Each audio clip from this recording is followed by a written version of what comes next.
வணக்க மக்களே, நான் உங்கள் விவசாய பட்டதாரிங்க. இன்றைக்கி பதிவில் என்ன பார்க்க போகிறோன்னா, நம்ம சேனலில் கடைசியாக வந்து எருவோட உரம் வந்து 24 மற்றும் பொட்டாஸ் கலந்து, செவ் பொட்டாஸ் கலந்து உரம் கலந்து வைக்கிறோம் அப்படின்னு சொல்லியிருந்தோங்க. அது எப்படி வச்சுருக்கோம் அப்படிங்கிறத தான் இந்த வீடியோவில் பார்க்க போகிறோங்க. இப்போ பார்த்திங்கன்னா, நம்ம பப்பாளி தோப்பில் வந்து மரத்துக்கிட்டேருந்து ஒரு 1.5 அடி கேப்லைங்க ஒரு 1/2 அடி ஆழத்துக்கு குழி பறித்து அந்த குழியில் வந்து அந்த உரக்கலவையை, குப்பையும் உரமும் கலந்த கலவையை வந்து போட்டிருக்கோம்.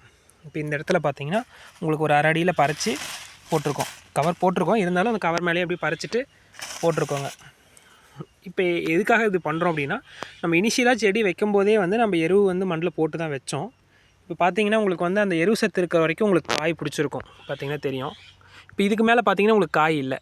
எல்லா செடியிலையுமே பார்த்தீங்கன்னா அப்படி தான் இருக்கும். கீழே காய் இருக்கும் இனிஷியலாக, மேலே வந்து உங்களுக்கு காய் இல்லை. பூ வந்தாலும் பூ உதிர்ந்துருதுங்க. காரணம் வந்து சத்து பற்றாக்குறை, எரு சத்து பற்றாக்குறை. இன்னொன்று மெயினாக வந்து ஜிங்கு போரான் பற்றாக்குறையினாலையும் பிஞ்சு செட் ஆகாதுன்னு சொல்லலாம். நான் வந்து அதுவும் விட்டுருக்கேங்க. ஜிங்கு போரான்லாம் கொடுத்தாச்சு. குப்பை கொடுக்கறதோட மெயின் ரீசன் என்னென்னு பார்த்தீங்கன்னா, இப்படி நம்ம வந்து குழி பறித்து நம்ம வைக்கிறதோட ரீசன் என்னென்னு பார்த்தீங்கன்னா, நமக்கு வந்து இப்போ வால்காய் வருது இல்லைங்களா, இந்த வால்காயெல்லாம் வந்துச்சுன்னா நமக்கு வெயிட் நல்லா வருங்க பப்பாளி பொறுத்த வரைக்கும். இதே வந்து நம்ம மேலே போக போக காயோட சைஸ் வந்து குறைய ஆரம்பிச்சிடும். என்னென்னா மரமும் வளருதுங்க, இருந்தாலும் எரிசத்து பற்றாக்குறையினாலையும் காயோட சைஸ் வந்து குறையுதுங்க. மெயினாக இது ஒரு ரீசனாகவே இருக்குது. இது நாங்கள் ஒரு டெஸ்ட் மாதிரி பண்ணியிருக்கோம். இப்போ எருவு மறுபடியும் நம்ம இடையில செடிக்கிட்ட கொடுக்குறதுனால இப்போ இதில் எவ்வளோ கொடுத்துருக்கோன்னு பார்த்தீங்கன்னா, ஒரு செடிக்கு வந்து கிட்டத்தட்ட ஒரு 1.5 கிலோ கிட்ட எருவு கொடுத்துருக்கு. சுத்தமான மாட்டு சாணம், இல்லை கோழி சாணம் கிடைச்சாலும் போகலாம், அது கொஞ்சம் ஹீட்டுங்க. ஆட்டு சாணம் இன்னும் நல்லாயிருக்கும். ஆட்டு சாணம் வந்து கேட்குறதுக்கு கொஞ்சம் லேட் ஆகும். மாட்டு சாணம் ஒரு கொஞ்சம் நம்ம தண்ணி கொடுத்தோம்னா ஒரு குறிப்பிட்ட டக்குன்னு ஒரு 2-3 நாள்லேயே எடுக்க ஆரம்பிக்கும் மரம். இப்போ வந்து நம்ம இது இப்படி கொடுக்கும்போது பார்த்திங்கன்னா உங்களுக்கு மேலே மரத்தோட மேல் பகுதியில் வர பிஞ்சுகளும் வந்து உங்களுக்கு வால்காய் நல்லா நீளமாகவும் வரும்.